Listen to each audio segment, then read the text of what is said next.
Praise the lord. ప్రియమైన సహోదరులందరికీ mirror of Christ తరపు నుంచి శుభాలు. ప్రియమైనటువంటి వాళ్ళారా, మీరందరూ బాగున్నారని, అలాగే ప్రతిరోజు డైలీ వాగ్దానం ద్వారా మీరెంతగానో బలపరచబడుతున్నారని నమ్ముతున్నాం.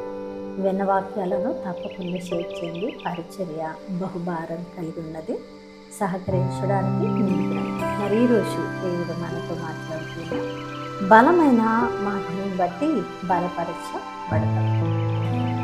యెషయా గ్రంథము 40వ అధ్యాయము 29వ వచనం. సొమ్మసిల్లిన వారికి బలమిచ్చువాడు ఆయనే, శక్తిహీనులకు బలాభివృద్ధి కలుగజేయువాడు ఆయనే. దేవునికి మహిమ కలుగునుగాక. ప్రియ సహోదరుడా, ఈరోజు మనము అనేకమైనటువంటి సమస్యల్లో, అనేకమైనటువంటి కష్టాలలో మరి పడి సొమ్మసిల్లిన స్థితిలో ఉంటే, ఈరోజు ఆ స్థితిలో ఉన్న నిన్ను చూచిన దేవుడు మాట్లాడుతున్న అద్భుతమైన మాట ఇది.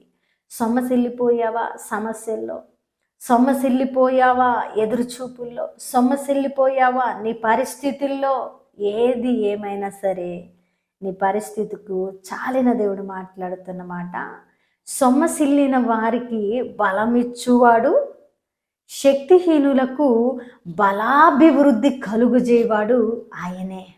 సొమ్మసిల్లిపోయిన నీ జీవితానికి బలమిస్తానని, శక్తిహీనురాలుగా పడి ఉన్న నీ స్థితికి మరలా బలమును అభివృద్ధిని కలుగజేస్తానని శుభమైన వాగ్దానం ద్వారా దేవుడు మనతో మాట్లాడుతున్నారు. కాబట్టి ప్రియ సహోదరుడా, నీ జీవిత యాత్రలో ఈ యొక్క విశ్వాసపు నడకలో సొమ్మసిల్లిపోతే పడిపోవద్దు, సొమ్మసిల్లిపోతే విశ్వాసాన్ని పోగొట్టుకోవద్దు, సొమ్మసిల్లిపోతే దేవుడు నాకేం చేశాడు అనే వ్యతిరేకతలు మాటలు మాట్లాడవద్దు. కానీ సొమ్మసిల్లిన నీ స్థితిలో దేవుడు బలమిస్తాడని నమ్ము. శక్తిహీనమైనటువంటి నీ స్థితిలో బలాభివృద్ధి కలుగజేస్తాడని నమ్మి ఆయన వైపు చూచి, ఆయన మీద ఆనుకొని విశ్వాసం ఉంచి నీ అడుగులను స్థిరపరచుకో. తప్పక దేవుడిచ్చిన వాగ్దానం నీ పట్ల నెరవేర్చబడుతూ ఉన్నది. మరి దేవుని వాగ్దానాలు అన్నీ కూడా క్రీస్తు నామము పేరిట అవునన్నట్లుగా ఉండగా మనము బలహీన పడవలసిన అవసరత లేదు. మనము దుఃఖము వేదనలు గుండా వెళ్ళవలసిన అవసరత లేదు. వాగ్దానము నా కోసమే, దేవుడు తప్పకుండా ఇచ్చిన వాగ్దానాన్ని నెరవేరుస్తారని నమ్మితే నీ సొమ్మసిల్లిపోయిన జీవితంలో బలమిస్తాడు, నీ శక్తిని కోల్పోయిన నీ జీవితంలో బలాభివృద్ధి కలుగజేస్తాడు. అద్భుతమైన మాటను బట్టి ఆదరించబడ్డామని వాగ్దానమును పట్టుకొని ఎత్తిపట్టి ప్రార్థిస్తూ స్వతంత్రించుకోవడానికి మనము నిరీక్షణ కలిగిన వారంగా ముందుకు వెళదాం. వినవాక్యం ఫలింపు కొరకు ప్రార్థన.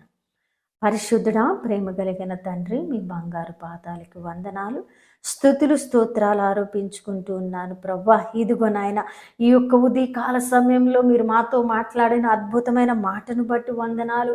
అయా సొమ్మసిల్లిపోయాం ప్రవ్వా, శక్తిని కోల్పోయాం ప్రవ్వా అని ఎవరైతే ఆలోచన చేస్తూ ఉన్నారో వారికి బలం ఇచ్చి బలాభివృద్ధిని కలుగజేసి నడిపించబోతూ ఉన్నానని మీరు మాట్లాడిన అద్భుతమైన మాటను బట్టి మీకు కృతజ్ఞతలు. ఎవరైతే నమ్మి విశ్వసించి అవును నా దేవుడు నాకు బలం ఇవ్వబోతున్నాడు అని నాయన మరి యొక్క వాగ్దానాన్ని పట్టుకున్నారు, వారి పట్ల నెరవేర్చండి. పరిచర్యకు సహకరించి వారిని దీవించండి. అయా అనేకులను ఆత్మీయంగా బలపరిచి అయా తండ్రి వారి ఆత్మీయ నడకల్లో ఫలించడానికి సహాయం దయచేయండి. చేసిన ప్రార్థనకు దీవెన జవాబు ఇచ్చారని నమ్మితే ప్రార్థన నజరుడనే యేసుక్రీస్తు నామమున సమర్పించి అడిగి వేడుకుంటున్నాం తండ్రి, ఆమేన్. ప్రియమైన దేవుని బిడ్డలారా, విన్న వాక్యాన్ని తప్పకుండా షేర్ చేయండి. పరిచర్యకు సహకరించండి. ఆర్థికంగా ఎంతో భారము కలిగి ఉండగా, యథార్థమైన పరిచర్య చేస్తూ ఉండగా, మరి యొక్క నీతియుక్తమైన పరిచర్య అనేకులకు దీవెనకరంగా మారాలంటే మీ వంతుగా ఆర్థికంగా సహకారం అందించేవారిగా ఉండాలి. ఎన్నో రోజులకి ఈ మాటలు విని ఫలిస్తూ ఉంటాయి. ఇక్కడ మరి మీ వంతుగా సహకారులుగా ఉండడానికి ముందుకు రండి. ఇక్కడ విత్తనం మీ చేతులు కష్టార్జితం తప్పక దీవించబడుతుందని చెప్పడానికి సంతోషిస్తున్నాను. దేవుని చేతి మీద మరలా కలుసుకుందాం. దేవుడు దీవించును గాక. ఆమేన్.